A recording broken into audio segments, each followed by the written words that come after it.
চলুন আজ রেডি হতে হতে আপনাদের সাথে একটা রবীন্দ্রনাথের গল্প শেয়ার করি। রবীন্দ্রনাথের দেনা পাওনার গল্পটা আপনাদের মনে আছে আশা করি, যেখানে নিরুপমার বিয়ের জন্য বরের বাড়ির লোক কত টাকা দাবি করেছিল। পিতা রামসুন্দর মিত্র সেই দাবি দাওয়া সব মেনে নিয়েছিল। কেন জানেন? শুধুমাত্র ছেলেটা যেন হাতছাড়া না হয়ে যায়। বাট কিছুতেই সেই টাকা জোগাড় হচ্ছিল না।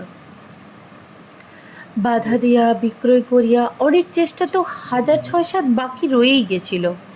এদিকে কিন্তু বিবাহের দিনও সামনে আসছিল। অবশেষে বিবাহের দিন উপস্থিত হইল।